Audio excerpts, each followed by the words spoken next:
Hello दोस्तों, नमस्कार। SM किसी चैनल में मैं आप सभी लोगों का दिल से बहुत बहुत स्वागत करता हूं। तो चलिए स्टार्ट कर लेंगे। सबसे पहला स्टॉक बीडीएल के साथ। काफ़ी सारे कमेंट्स यहाँ पे आ चुके हैं, बीडीएल को कवर करो सर, बीडीएल को कवर करो। एंड फिलहाल अगर देखा गया आज के दिन नेट 6.25% की गिरावट देखने को मिली थी। सो इसके पीछे का रीज़न कोई बहुत बड़ा रॉकेट साइंस है नहीं, आपको पता ही है। रिजल्ट का सीजन यहाँ पे जारी है और कंपनी के नंबर्स की अगर हम लोग बात करें तो Q1 का प्रॉफिट आप देख सकते हैं 80% गिरते हुए देखने को यहाँ पे मिल चुका है। तो इसी चीज़ के चलते हम कह सकते हैं शुरुआत में स्टॉक तो कुछ ज़्यादा ही यहाँ पे गिरा था, बट निचले स्तर से बाद में हम लोग को रिकवरी देखने को यहाँ पे मिल गई। सो अलग अलग ब्रोकर्स अलग अलग टारगेट यहाँ पे दे रहे हैं। सो एंटिक ब्रोकिंग की अगर हम लोग बात करें, उन्होंने इसका टारगेट यहाँ पे कम कर दिया है। वहीं पे अगर हम लोग बीडीएल की बात करें तो जिस प्रकार के नंबर्स उन्होंने दिखाए उसके बाद गिरावट तो देखने को मिली, बट आईसीआईसीआई सिक्योरिटीज़ ने अभी भी अपग्रेड करके बाय का ही यहाँ पे मतलब टारगेट देखे यहाँ पे रखा हुआ है। ऑब्वियसली ये सारे इन लोगों के टारगेट यहाँ पे देखने को मिल जाते हैं। एंड अगेन कह रहा हूँ दोस्तों, किसी को भी ब्लाइंडली कॉपी करने की आपको ज़रूरत यहाँ पे है नहीं। इन लोगों की जो चीज़ें रहती है, ठीक है, बाय करो सेल करो, ये रिकमेंडेशन ईजिली हम लोग को बदलते हुए देखने को यहाँ पे मिलते रहते हैं। सो इसीलिए आप अपनी खुद की भी स्टडी अगर करोगे तो अच्छा बात यहाँ पे ज़रूर रहेगा। सो बीडीएल की अगर हम लोग बात करें तो आप यहाँ पे देख सकते हो 50,000 करोड़ का मार्केट कैप वाली कंपनी है। एंड कंपनी के अगर हम लोग नंबर्स की बात करें तो थोड़ा सा यहाँ पे इसको मैं एडजस्ट कर लेता हूँ, तो नंबर आप यहाँ पे देख सकते हो कि किस प्रकार के देखने को मिल चुके हैं। सो क्वार्टरली ईयरली की अगर हम लोग यहाँ पे बात करें तो काफ़ी अच्छी खासी गिरावट हम लोग को देखने को यहाँ पे ऑलरेडी मिल चुकी थी। इनके नंबर्स आई गेस फ्राइडे के दिन ही हम लोग को कुछ ऐसे देखने को यहाँ पे मिल चुके थे। एंड अगर आप लोग फाइनल भी इनका अगर परफॉर्मेंस अगर देखोगे तो वो भी कितना है, 41 से हम लोग को 7 करोड़ के आसपास देखने को मिला था, और 288 से 7 करोड़, तो काफ़ी बड़ी गिरावट हम लोग को देखने को मिली थी। अर्निंग्स भी देख सकते हो 1.14, 7.88 से हम लोग को 20 पैसे तक आते हुए देखने को यहाँ पे मिली थी। तो काफ़ी सारे यहाँ पे हम लोग को गैप देखने को यहाँ पे मिला था। तो ऐसे नंबर के प्रति डेफिनेटली यहाँ पे गिरावट एक्सपेक्ट यहाँ पे की जाने वाली थी, और वैसा ही सिनेरियो हम लोग को देखने को यहाँ पे मिल रहा था। एंड इसीलिए ओवरऑल अगर हम लोग बात करें, बीडीएल का स्टॉक यहाँ पे नीचे था, आप देख सकते हैं ये तो निचले स्तर से 6, 6.5, 7% ऑलमोस्ट यहाँ पे रिकवर कर गया, इसलिए ठीक है। वरना जैसे आपको बताया था कि जो गिरावट थी 19% के आसपास देखने को यहाँ पे मिल रही थी। आ जाते हैं दोस्तों नेक्स्ट यहाँ पे IRFC के ऊपर। सो 2.5% की तेज़ी आज के दिन देखने को यहाँ पे मिल चुकी है।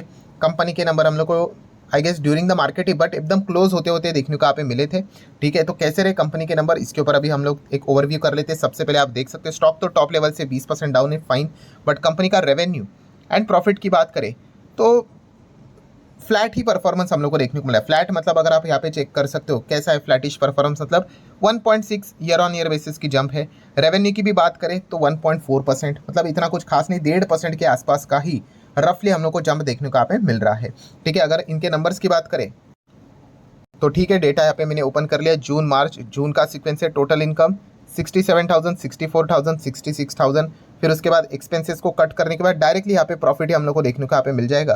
तो चलो इसको मैं झूम ही कर लेता हूँ। तो आप देख सकते हैं 15,768, लास्ट टाइम था 17,000, और उसके पहले 15,500। सो 15,000 ही रहे, बट 500 कितना हो गया, 768। इसलिए तो हम लोगों ने देखा कि काफ़ी फ्लैटिश जंप ही देखने को मिले। और क्वार्टरली बात करें 17,000 का 15,500 के करीब देखने को रहे, तो क्वार्टरली तो हम लोग को डाउन भी देखने को यहाँ पे मिल रहा है। सो ईपीएस इस पिक्चर को और क्लियर यहाँ पे करेगा। 1.21 का ईपीएस जो कि 3 महीने पहले 1.32 था, वो यहाँ पे 1.21 हो गया, कम हो गया। और ईयरली बात करें 1.19 का ईपीएस 1.21 हुआ, मतलब वही जो चीज़ हम लोगों ने अभी यहाँ पे देखी कि कंपनी का ईयर ऑन ईयर परफॉर्मेंस हम लोग को फ्लैट ही देखने को यहाँ पे मिल रहा है। क्वार्टरली इनफैक्ट हम लोग को गिरावट देखने को यहाँ पे मिल रही है। सो ठीक है, इस कंपनी की अगर हम लोग बात करें तो आप देख सकते हैं 2.5 लाख करोड़ का मार्केट कैप हम लोग को देखने को यहाँ पे मिल रहा है। एंड कंपनी से रिलेटेड अगर हम लोग एक इंपॉर्टेंट पॉइंट की अगर हम लोग बात करें, कौन सा, तो शेयर होल्डिंग पैटर्न। तो यस, आप सभी लोगों को पता ही है यहाँ पे जो शेयर होल्डिंग पैटर्न देखने को मिल जाता है उसमें कितना है, प्रमोटर आज भी हम लोग को 75% से काफ़ी ऊपर देखने को यहाँ पे मिल रहे हैं। मेरा मकसद सिर्फ इतना ही रहता है कि आपको ये पॉइंट बता दूँ, ठीक है, क्योंकि OFS कब आएगा वो किसी को पता नहीं है, बट ये पॉइंट आप लोगों के दिमाग में यहाँ पे रहना चाहिए कि 75:25, ठीक है, ये एक रूल रहता है। उस हिसाब से ही प्रमोटर की होल्डिंग हम लोग को देखने को यहाँ पे मिलनी चाहिए। 3 साल के भीतर का टाइम होता है कि इसको एक करना है करके। हाँ, एक्सेप्शंस भी आप लोगों को काफ़ी सारे देखने को यहाँ पे मिल जाते हैं। एंड डाइवेस्टमेंट से रिलेटेड अगर हम लोग बात करें, इस वक्त भी सरकार ने बड़ा टारगेट यहाँ पे रखा हुआ है।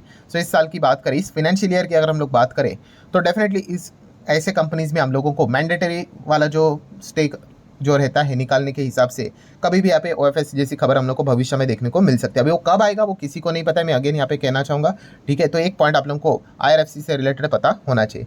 देन अगर हम लोग बात करेंगे दोस्तों तो RVNL। सो RVNL ने आज के दिन तो एकदम रेलवे स्टॉक्स में देखा गया, बाकी रेलवे स्टॉक्स में इतना कुछ खास परफॉर्मेंस नहीं था, बट RVNL 11 सवा 11% उड़ते हुए देखने को यहाँ पे मिल गया।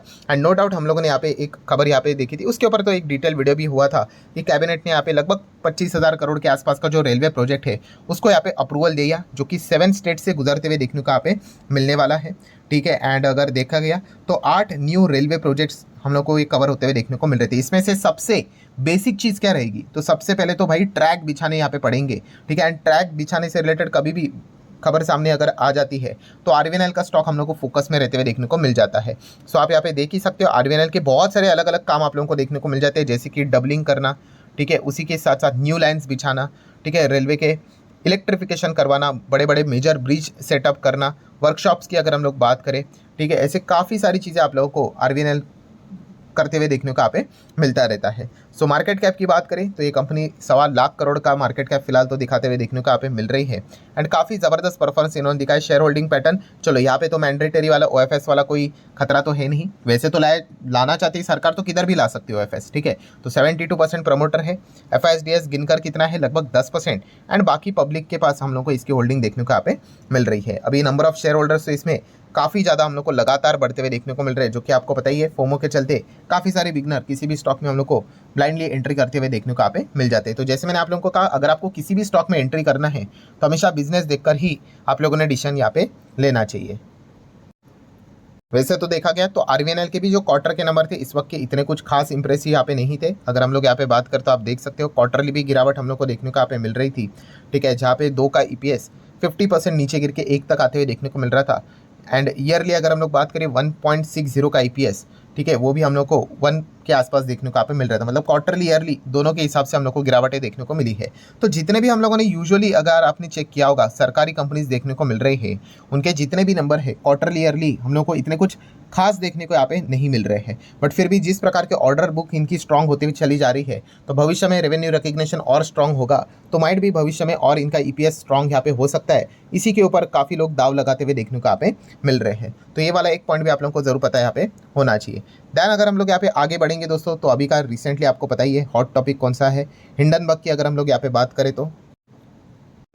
एंड इसी से रिलेटेड काफ़ी सारे लोग एक सवाल भी यहाँ पे पूछ रहे हैं, सर म्यूचुअल फंड से रिलेटेड हिंडनबर्ग ने यहाँ पे क्या बोला है, मतलब इसको आपने अभी तक कवर नहीं किया है, तो चलिए इसको भी मैं कवर यहाँ पे कर ही लेता हूँ तो आपको सारा खेल समझ में आएगा। सो हिंडनबर्ग ने तो सबसे पहले रिपोर्ट निकाल दी, आपको पता ही है, जो कि सेबी चीफ के ऊपर उन्होंने आरोप लगा दिया। देन अगर हम लोग बात करें, सेबी चीफ ने भी अपना पक्ष यहाँ पे सामने रख दिया, उन्होंने तो इस रिपोर्ट को सीधा खारिज कर दिया और इन्होंने तो ये भी तक कह दिया कि ये कैरेक्टर असैसिनेशन जैसी चीज़ें हम लोग को देखने को यहाँ पे मिल रही है करके। देन अगर हम लोग बात करें तो हिंडनबर्ग ने अपने रिपोर्ट में यहाँ पे कौन सी चीज़ यहाँ पे कही है कि म्यूचुअल फंड की अगर हम लोग यहाँ पे बात करें, ठीक है, तो 41,814 करोड़ इतना अमाउंट यहाँ पे हम लोग को 10 अदानी ग्रुप के कंपनीज में यहाँ पे लगते हुए देखने को यहाँ पे मिल चुका है। ठीक है, एंड उसी के साथ साथ अगर हम लोग यहाँ पे बात करें तो उन्होंने यहाँ पे क्या किया है, एमफी मतलब म्यूचुअल फंड को भी यहाँ पे टारगेट किया है। किसने, हिंडनबर्ग ने। ठीक है, कि यहाँ पे अगर देखा गया म्यूचुअल फंड इंडस्ट्री यहाँ पे जो सेबी चीफ है, ठीक है, उनको यहाँ पे मदद करके ऐसा आरोप भी हिंडनबर्ग ने यहाँ पे रेज किया है। बट इससे रिलेटेड भी एमफी ने यहाँ पे क्या कर दिया, अपना जो पक्ष है, जो स्टेटमेंट है वो सामने यहाँ पे उन्होंने यहाँ पे रख दिया था। सबसे पहले तो उन्होंने ऑब्वियसली यहाँ पे जो चीज़ें यहाँ पे बोली गई थी हिंडनबर्ग के ओर से, उसको तो यहाँ पे स्ट्रेट अवे उन्होंने यहाँ पे इसको खारिज यहाँ पे कर दिया। प्लस उसी के साथ साथ उन्होंने ये भी कहा है, हिंडनबर्ग के ऊपर ही एमफी ने यहाँ पे आरोप लगा दिए हैं कि फिलहाल जो भी चीज़ें यहाँ पे हिंडनबर्ग यहाँ पे कर रहा है वो एक बहुत बड़ा अटेम्प्ट है to create a hurdle in India's growth. So हमारे देश की ग्रोथ है वो काफ़ी अच्छा चल रहा है यहाँ पे, एंड उसको रोकने के लिए हिंडनबर्ग इस प्रकार के बेबुनियाद यहाँ पे आरोप लगा रहे हैं। ये भी एमफी ने अपने स्टेटमेंट में सारी चीज़ें सामने यहाँ पे रखी हुई है। एंड उसी के साथ साथ अगर हम लोग यहाँ पे बात करें तो उन्होंने ये भी कहा है कि ओवरऑल जो एक मार्केट का इकोसिस्टम है उसमें भी ट्रस्ट कैसे यहाँ पे कम किया जाए, इससे रिलेटेड हिंडनबर्ग बार बार यहाँ पे कोशिश कर रहा है, अटेम्प्ट कर रहा है। ये भी एमफी ने यहाँ पे जवाब रिप्लाई देते वक्त ये सारी चीज़ें यहाँ पे बोल के रखी हुई है। सो डेफिनेटली एमफी का जो फाइनल स्टेटमेंट हम लोग को देखने को मिला है, सो उन्होंने यही कहा है कि इंडिया का फाइनेंशियल सिस्टम काफ़ी सिक्योर है एंड काफ़ी ट्रांसपेरेंट है। एंड जिस प्रकार के आरोप हिंडनबर्ग यहाँ पे लगा रहे हैं इसमें कोई भी हम लोग को तथ्य देखने को यहाँ पे नहीं मिल रहा है करके। तो ये सारी चीज़ें फिलहाल तो हम लोग को अभी तक तो होते हुए देखने को यहाँ पे मिल चुकी है। तो जो लोग पूछ रहे थे म्यूचुअल फंड से रिलेटेड क्या है, तो उन्होंने हर एक एजेंसी की अगर हम लोग बात करें उसके ऊपर फिलहाल तो आरोप लगते हुए देखने को यहाँ पे मिला था, एंड हर किसी का अभी हम लोग को क्लैरिफिकेशन आते हुए देखने को यहाँ पे मिल चुका है। सो आज के दिन की अगर हम लोग यहाँ पे बात करें, जो पहले तो एक्सपेक्टेड चीज़ थी कि यहाँ पे अच्छी खासी गिरावट हो सकती है करके, पहले 45 मिनट्स वैसा कुछ सिनेरियो देखने को मिला था, ठीक है, बट बाद में बहुत ज़बरदस्त सॉलिड बाइंग हम लोग को होती हुई देखने को यहाँ पे मिल गई, ठीक है। अभी देखने वाली बात रहेगी कि कल क्या होता है, परसों क्या होता है, क्योंकि ये लंबी अवधि का खेल है, ठीक है, ये आज के एक दिन का खेल यहाँ पे नहीं है, ठीक है। वो क्रिकेट का एग्जांपल मैंने आप लोगों को दिया था, ठीक है, याद होगा कौन सा पहला वाला वीडियो आप लोगों ने देखा होगा कि 30 रन यहाँ पे बने और हिंडनबर्ग के 4 विकेट यहाँ पे जा चुके हैं, 8 ओवर की मैच यहाँ पे हो चुकी है, ठीक है, एंड फिर भी इनको 120 का टारगेट लेना है। मतलब क्या है, मैच खत्म नहीं हुई है, ठीक है, दोनों अपने साइड से यहाँ पे कुछ ना कुछ तो कोशिश यहाँ पे करते रहेंगे, और ये एलिगेशन वाला जो माहौल रहेगा वो हम लोग को आने वाले समय में भी, आने वाले दिनों में भी